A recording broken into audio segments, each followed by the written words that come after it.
दोस्तों नमस्कार। इस वक्त हूँ मैं सिसोली गांव में और ये आउटर रिंग रोड का लिंक है। यहाँ से आउटर रिंग रोड निकलेगी शहर की। मेरठ शहर में पहले चरण में 31 किलोमीटर की आउटर रिंग रोड प्लान हुई है जो NH 58 को लिंक करेगी दिल्ली मेरठ एक्सप्रेसवे से। दिल्ली मेरठ एक्सप्रेसवे को लिंक करेगी गढ़ मेरठ सोनीपत हाईवे से और लिंक करेगी NH 119 यानी मेरठ पौड़ी हाईवे को, और एक लूप बनाते हुए वापस दोराला के करीब जाकर के लिंक हो जाएगी NH 58 पर। तो इस तरह का ये एक लूप बनेगा पूरे शहर में। ये एक पहला फेज होगा, पहला हिस्सा होगा जिसमें 31 किलोमीटर की रिंग रोड प्लान में है और यहाँ पर निशानदेही कर दी गई है लैंड एक्विजिशन के लिए। बहुत जल्द लैंड एक्विजिशन की प्रक्रिया इसके लिए शुरू होने जा रही है। मेरठ शहर के लिए इस समय दो प्रोजेक्ट ऐसे हैं जिन पर काम होना बहुत ज़रूरी है, इनर रिंग रोड और आउटर रिंग रोड। चूँकि मेरठ शहर के चारों तरफ बड़े पैमाने पर एक्सप्रेसवे और हाईवे प्लान हो गए हैं। मेरठ दिल्ली एक्सप्रेसवे केंद्रीय मंत्री नितिन गडकरी ने क्लेम किया है कि दिसंबर 2020 से चालू हो जाएगा।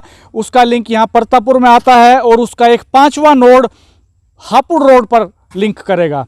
तो इसलिए जब हैवी ट्रैफिक, तेज रफ्तार ट्रैफिक 100 किलोमीटर प्रति घंटा से ज़्यादा रफ्तार से ट्रैफिक शहर में एंटर करेगा तो शहर में आकर के वो भारी जाम में फंस जाएगा, जिससे सड़क दुर्घटनाएं हो सकती हैं, जिससे जाम के हालात पैदा हो सकते हैं। और लोगों ने जो समय बचाया है एक्सप्रेसवे पर चल करके वो शहर में आकर के उनका नष्ट हो सकता है। तो इन समस्याओं के समाधान के लिए इस वक्त ये बहुत ज़रूरी हो गया है कि शहर के अंदर इनर रिंग रोड और आउटर रिंग रोड तत्काल बने। तो इस दिशा में प्रयास भी शुरू हो गए हैं। आउटर रिंग रोड के लिए निशानदेही की जा चुकी है लैंड एक्विजिशन के लिए।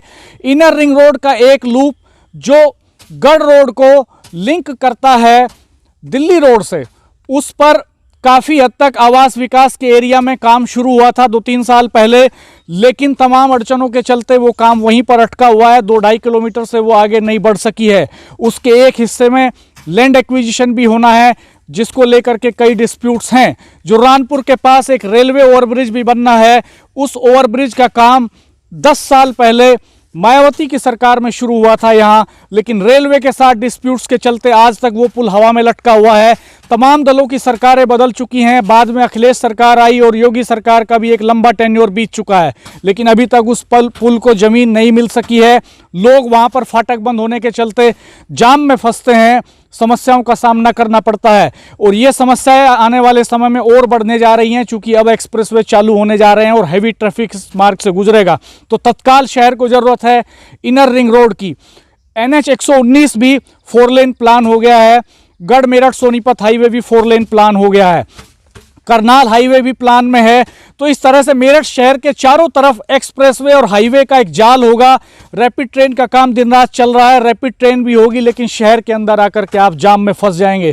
क्योंकि अभी ना ट्रांसपोर्ट नगर बाहर पांचली खुर्द में शिफ्ट हुआ है, अभी ना शहर के बस अड्डे बाहर शिफ्ट हुए हैं, ना इनर रिंग रोड बनी है और ना आउटर रिंग रोड बनी है। तो इसलिए सरकार को, शासन को और यहाँ के जनप्रतिनिधियों को तत्काल चाहिए कि वो इनर रिंग रोड और आउटर रिंग रोड के प्रोजेक्ट पर भी तेजी से काम कराएं, ताकि ये जो एक्सप्रेसवेज और हाईवेज बने, इनके साथ ही इन दो महत्वपूर्ण सड़कों का काम, इन दो महत्वपूर्ण रिंग्स का काम भी पूरा हो सके। हम आपको अभी यहाँ पर दिखाते हैं वो पिलर्स जो आउटर रिंग रोड के लिए लगाए गए हैं। यहाँ पर आपको 2 पिलर दिखाई देंगे पीले रंग के लगे हुए। मैं आपको दिखाना चाहता हूँ करीब से। ये हम मेरे ठीक सामने एक पिलर है पीले रंग का, और आप दूर देख रहे हैं वहाँ पर आगे ठीक इसके सामने लगभग 30-40 मीटर आगे एक और पिलर है। ये मैं और करीब से आपको दिखाना चाहूँगा। ये पिलर है और ये पिलर आउटर रिंग रोड का पिलर है। ये आप देख सकते हैं, ये खेतों में लग चुका है और इस पर नंबरिंग भी है, ये आप देख रहे हैं यहाँ पर। और एक वो दूर वहाँ पर एक पिलर है जो आप देख सकते हैं। तो ये आउटर रिंग रोड होगी। यहाँ से ट्रैफिक निकलेगा और जब आप मेरठ दिल्ली एक्सप्रेसवे से आएंगे, इधर एक 5वां नोड जो मेरठ दिल्ली एक्सप्रेसवे का हापुड़ रोड पर निकलेगा, उस हापुड़ रोड पर निकलने वाले लिंक से आप आउटर रिंग रोड पर चढ़ जाएंगे और यहाँ से होते हुए सीधे आप NH 119 पर जा सकते हैं जो मेरठ पौड़ी हाईवे है।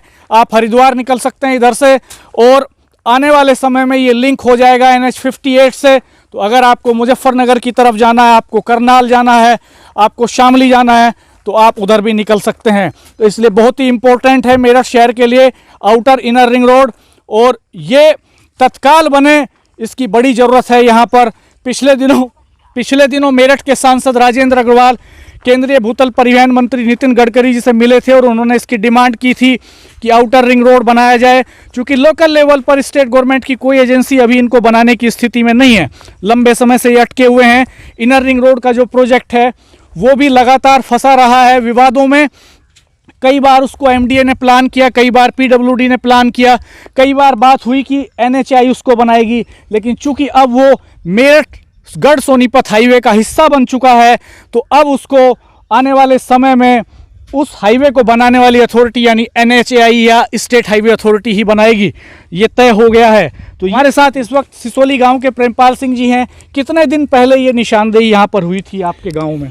ये 4 महीने हो गए। 4 महीने हो गए हैं निशानदेही हुई है, अभी तक किसानों के पास नोटिस नहीं आए हैं। तो जल्द ही नोटिस आएंगे और उनको बताया जाएगा कि उनकी कितनी लैंड इसमें एक्वायर होगी, कितना उनका मुआवजा होगा। तो ये एक लैंड एक्विजिशन की प्रक्रिया चलने जा रही है कुछ दिनों में। हाँ, इसकी लिस्ट तो आ गई है जी, जो वकीलों द्वारा मिल रही है किसानों को जी, पर सरकार की ओर से नोटिस नहीं आया अभी। हाँ, अभी नोटिस नहीं आए हैं सरकारी, और कुछ लोग वो उनके किसानों के रकबों की डिटेल इकट्ठा कर रहे हैं।